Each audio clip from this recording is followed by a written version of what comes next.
ایک صحابی سوال کرتے ہیں یا رسول اللہ الجنت ما بناؤہا، جس جنت کی آپ بات کرتے ہیں حضور اس جنت کی عمارت کیسی ہے، بنا کیا ہے جنت کی؟ سوال کرنے والے کی فکر پہ بھی قربان جائے۔ جو بندہ کبھی مدینہ شریف گیا ہی نہیں، اس نے دیکھا ہی نہیں، اس کو تو آپ نہیں نہ کہیں گے بتاؤ مدینے کے منظر کیسے ہیں، اس کو تو آپ نہیں نہ پوچھیں گے بتاؤ مدینے کی گلیاں بازار کیسے ہیں، بتاؤ گنبد خضرا کے نظارے کیسے، اس کو کیا کہنا جو گیا ہی نہیں۔ یہ تو آپ اسی سے پوچھیں گے نا جس کے بارے میں آپ کو پتا ہو اس نے سب کچھ دیکھا ہے۔ اب مرضی ہے آپ کی، ذرا سمجھیں، پوچھ رہے ہیں صحابی بتائیں جنت کیسی ہے، مطلب بالکل واضح ہے، صحابی کی فکر یہ ہے یہی تو ہیں جنہوں نے سارا جگ بھی دیکھا ہے، رب کی جنت بھی دیکھی ہے، حضور بتائیے جنت کیسی۔ نبی پاک علیہ السلام نے فرمایا اب خوش ہو جائیے کہ ہمارے اصلی گھر کی بات کی جا رہی ہے، قیمتی سے قیمتی محل کوئی بنائے تو اتنا قیمتی نہیں ہو سکتا۔ سنیے حضور فرماتے ہیں لبنتم من فضہ ولبنتم من ذہب، ایک اینٹ سونے کی تو دوسری چاندی کی۔ حضور اینٹیں جوڑنے کے لیے کوئی گارا بھی لگتا ہے نا، وہ کیا؟ حضور نے فرمایا ملاتھا المسک الازفر، خالص کستوری ان اینٹوں کا گارا ہے۔ عرض کی حضور کوئی زمین پہ کنکر پتھر بھی تو پھیلتے ہیں نا، بکھرے پڑے ہوتے ہیں، زمین کی یہ خاصیت ہے، کچھ تو ہوگا۔ حضور نے فرمایا حسباؤہا اللؤلؤ والیاقوت، جنت کی سرزمین پر کنکروں کی طرح بکھرے ہوئے یاقوت اور قیمتی موتی ہوں گے۔ حضور بتائیے زمین کس چیز کی؟ فرمایا تربتہا الزعفران، جنت کی زمین زعفران کی مٹی۔ من دخلہا ینعم ولا یبعث، جو ایک بار جنت میں چلا گیا ہر وقت آرام میں رہے گا، کبھی دکھ اس کے قریب بھی نہیں آئے گا۔ وَيَخْلُدْ وَلَا يَمُوتْ، ہمیشہ زندہ رہے گا، کبھی مر نہیں سکے گا، نہ نکالا جائے گا نہ مارا جائے گا۔ لا تبلا ثیابہم ولا یفنا شبابہم، نہ کپڑے پرانے ہوں گے نہ جوانیاں ختم ہوں گی۔ یہ ہے وہ جنت اور جنت کا ماحول۔ ایک دوسری حدیث، صحابی کی فکر دیکھیں، ترمذی باب صفت الجنہ حدیث آئی ہے اور یہ 2552 نمبر حدیث ہے۔ صحابی پوچھتے ہیں حضور جنت میں گھوڑے بھی ہون گے؟ توجہ ہے میرے پوچھنے والے کی فکر دیکھیں نا، کیا پوچھ رہا ہے؟ حضور جنت میں گھوڑے بھی ہوں گے؟ حضور نے فرمایا ہاں ہوں گے۔ کیسے؟ سرکار نے فرمایا جنت ہوں گے سرخ یاقوت کے، جنت میں گھوڑے ہوں گے سرخ یاقوت کے۔ حضور دوڑیں گے؟ فرمایا جہاں چاہو گے اڑا کے تمہیں پہنچائیں گے۔ اللہ۔ پھر ایک صحابی اٹھے حضور جنت میں اونٹ بھی ہوں گے؟ ایک لمحے کے لیے تصور میں وہ منظر لاؤ، نبیوں کے سردار تشریف فرما ہے اور صحابہ مسکراتے چہروں کے ساتھ جنت کے بارے میں سوال کر رہے ہیں۔ حضور اونٹ بھی ہوں گے؟ دیہاتی فکر وہی اونٹ، بتائیے اونٹ بھی ہوں گے؟ حضور اس سوال کے جواب میں خاموش رہے اور وقفے کے بعد ارشاد فرمایا جو چاہتے جاؤ گے جنت میں ملتا جائے گا۔ تیسری حدیث، نبی پاک علیہ السلام نے فرمایا ان فی الجنت لسوقا، جنت میں ایک بازار بھی ہے۔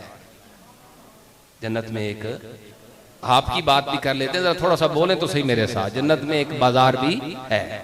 اچھا بازار ہے جنت میں، لیکن وہ خرید و فروخت کے لیے نہیں، وہ بیع شراء تجارت کے لیے نہیں، وہ اجتماع کے لیے ہے، محض اجتماع کے لیے۔ حضور نے فرمایا یأتونہا کل جمعہ، ہر جمعے کو لوگ وہاں آ جائیں گے۔ فتحب ریح الشمال، ایک شمال کی طرف سے ہوا چلے گی اور وہ ہوا ان کے کپڑوں کو، ان کے چہروں کو چھو کے گزر جائے گی۔ لوٹ کے گھر آئیں گے فیزدادون حسنا وجمالا، اس ہوا کی برکت سے ان کا حسن و جمال پہلے سے بھی بڑھ جائے گا۔ یہ ہر جمعے کو ہوگا ایسا۔ یہ جنت کی نعمتیں ہیں، یہ جنت کی۔ آؤ میں بتاؤں جنت کا سب سے بڑا انعام کیا ہے۔ آج لوگ کہتے ہیں سن جنت دی لوڑی کوئی نہیں۔ جاہل صوفیوں نے، جاہل قوالوں نے، جاہل شاعروں نے، فاسق شاعروں نے یہ گھول کے ڈال دیا، بس جنت دی تے ضرورت کوئی نہیں، جنت دی ضرورت کوئی نہیں تو دوزخ دا ڈر کوئی نہیں۔ کہتے ہیں لوگ بھائی جس دوزخ دے تو ڈراوے دینا ہے، کہتے ہیں نا جس دوزخ دے تو ڈراوے دینا ہے اس دوزخ مول نہ سڑسوں۔ پتہ نہیں کس کا یہ شعر ہے، کہتے ہیں جس دوزخ سے مجھے ڈرا رہے ہو میں تو نہیں سڑنا، اور جس جنت کی طرف مجھے دعوت دے رہے ہو بلا رہے ہو کہ میں مول نہ بڑھوں، میں بڑھنا ہی کوئی نہیں ہوتے۔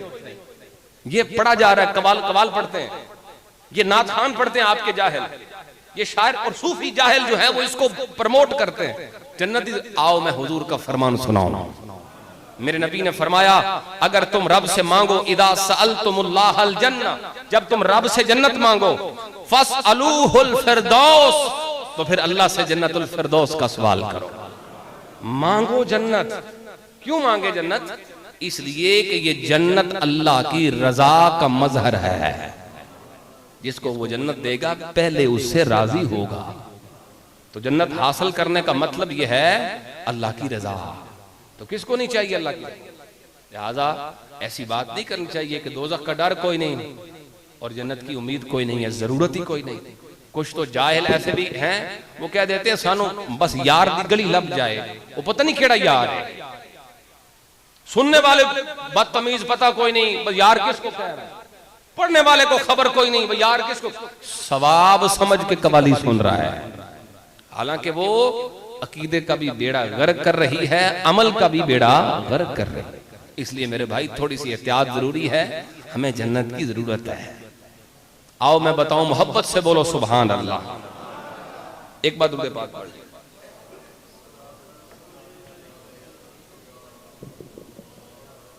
آؤ میرے پاک نبی کے غلاموں غور کرو، میں عرض کروں جنت کا سب سے بڑا انعام کیا ہے؟ مسلم شریف کی حدیث میرے پاک نبی فرماتے ہیں اذا دخل اہل الجنت الجنت، جب لوگ جنتی جنت میں آئیں گے جنت کے انعامات پائیں گے، جنت کی نعمتوں کو دیکھیں گے، لطف اندوز ہو جائیں گے، اللہ ان سے سوال کرے گا اے میرے بندو بتاؤ تريدون شيئا ازيدكم، جو نعمتیں مل گئی ہیں اور بھی خواہش ہے تو بتا سکتے ہو، اور بھی ضرورت ہے تو بتا سکتے ہو، بتاؤ وہ کون سی شے ہے جو تمہیں اور عطا فرماؤں؟ بندے عرض کریں گے مولا کریم جو دیا ہے وہ کیا کم ہے؟ علم تبید وجوہنا، کیا تمہیں ہمارے چہروں کو سفید نہیں فرمایا ہے؟ کیا تو نے ہمارے چہروں کو نہیں چمکایا ہے؟ یہ کیا کم نعمت ہے کہ چہروں کو نور عطا فرمایا ہے؟ پھر عرض کریں گے پروردگار علم تدخلنا الجنت، کیا تو نے جنت کا گھر ہمیں عطا نہیں فرمایا ہے؟ اب اور کیا مانگے کہ یہ گھر جو مل گیا ہے؟ پھر عرض کریں گے وَتُنَجِّنَا مِنَ النَّارِ، اے پروردگار کیا تو نے ہمیں دوزخ سے نہیں بچایا ہے؟ اتنے بڑے بڑے انعامات کے باوجود اب بچائی کیا ہے؟ یہ تو آخری انتہا ہے، یہ تو کرم کی حد ہو گئی، اب اور کیا مانگے؟ ابھی وہ یہ جواب دیں گے، حدیث کے لفظ آئے ہیں فَيَكْشِفُ الْحِجَابَ، اللہ پردے ہٹائے گا، جنتیوں کو اپنا دیدار کروائے گا، جنتیوں کو اپنی زیارت عطا فرمائے گا۔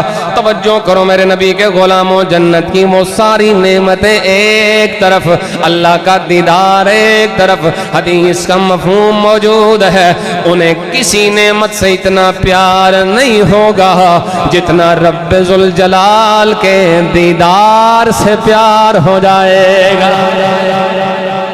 یہ تو حد ہو گئی کرم کی، جس کے لیے تڑپے تھے، سمجھ رہے ہو، جس محبوب کے لیے جاگے تھے، جس محبوب کی محبت میں سفر کرتے تھے، گھر سے چلتے تھے، کام چھوڑتے تھے، نوکری چھوڑتے تھے اور جامع مسجد غوثیہ کے اندر حاضر ہوتے تھے، جس محبوب کی خاطر اس نے پردے ہٹا دیے۔ یہ سب سے بڑا انعام، یہ ہے جنت اور جنت کے انعامات۔ ابھی اختصار ہے، حدیثیں طویل ہیں۔ اس جنت کا وارث اللہ اپنے خاص لوگوں کو بنائے گا۔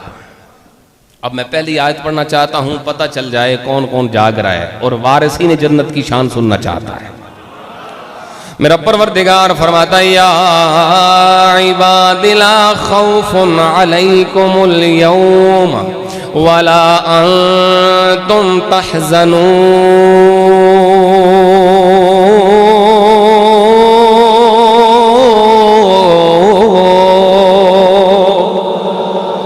قیامت کے دن اعلان کیا جائے گا یا عبادی، اے میرے بندو، اے بندو سنو سنو، آج تمہیں نہ خوف دلایا جائے گا نہ تمہیں غمگین چھوڑا جائے گا، تمہارے غم بھی دور کیے جائیں گے، تمہارے خوف بھی دور کیے جائیں گے۔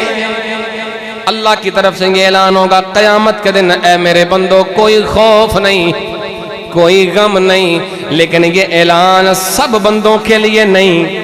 اگلی آیت پڑھو، اللہ فرماتا ہے الذین آمنوا وکانوا بآیاتنا، الذین آمنوا بآیاتنا وکانوا مسلمین۔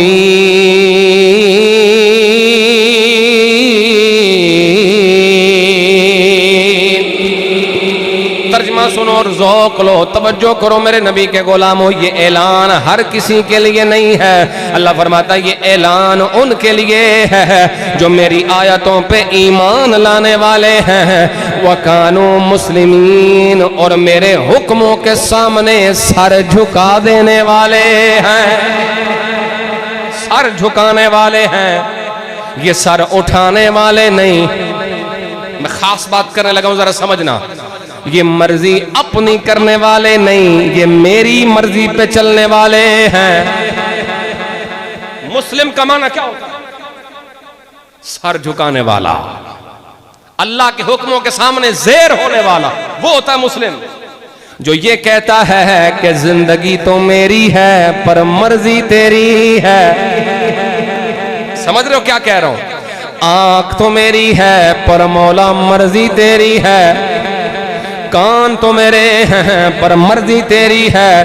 میں یہ نہیں کہوں گا جسم بھی میرا ہے مرضی بھی میری ہے، بلکہ مسلمان یہی کہتا ہے مولا یہ جسم تو نے دیا ہے مرضی بھی تیری چلے گی۔ شوہر نہ کہے کہ بیوی کی مرضی، بیوی نہ کہے کہ شوہر کی مرضی، شوہر بھی یہی کہتا ہے، بیوی بھی یہی کہتی ہے، نہ تیری ہے نہ میری ہے، مرضی دونوں پہ رب کی ہے۔ سمجھ آ رہی ہے کیا کہہ رہا ہوں؟ یہ قرآن ہے اور یہی اسلام ہے۔ لوگ کہتے ہیں اسلام کا معنی سلامتی والا، اسلام کا معنی سلامتی والا نہیں ہے، لفظ اسلام کا ترجمہ سلامتی والا نہیں ہے، وہ سلام کا ترجمہ ہے۔ سمجھ رہے ہو کہ نہیں سمجھ رہے؟ او بھائی جو کہتے ہو نا السلام علیکم، اس کا ترجمہ سلامتی۔ اسلام کا کیا معنی ہے؟ اسلام کا معنی ہے سر جھکانا۔ کیا معنی ہے؟ یہی چاہتا ہے اسلام، سر جھکاؤ اللہ کے حکموں کے آگے، اپنی مرضی نہیں چلے گی۔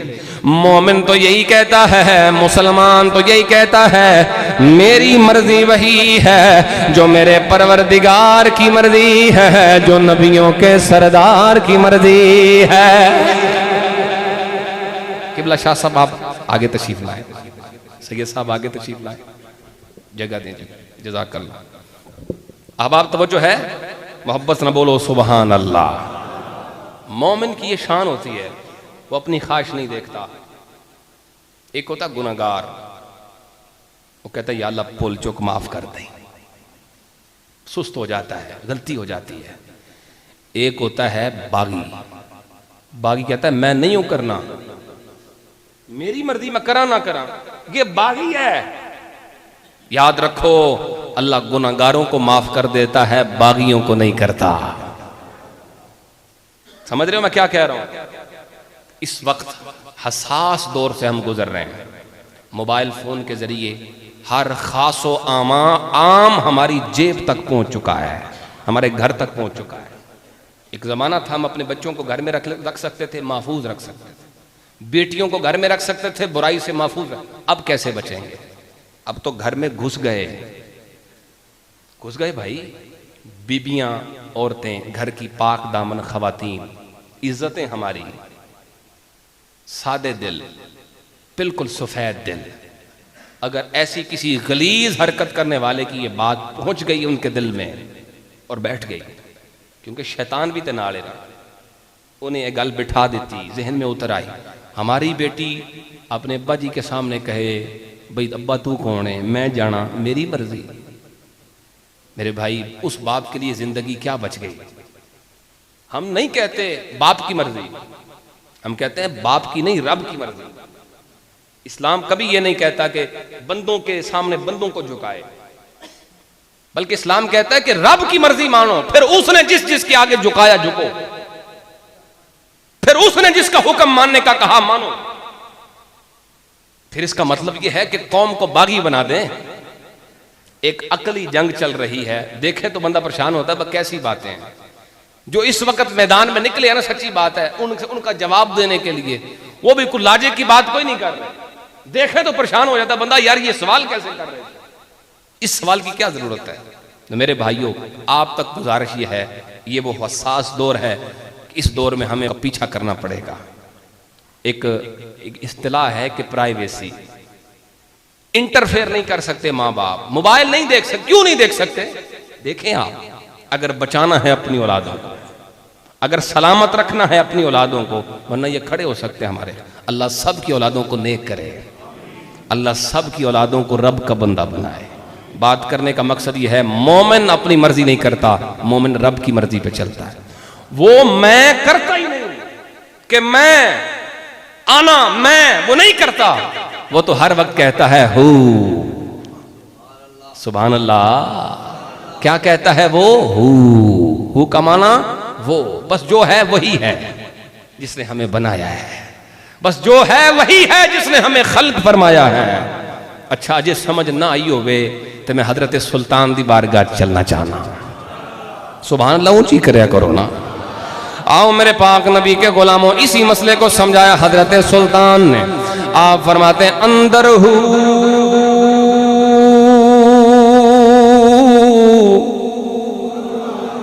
اندر ہو تے باہر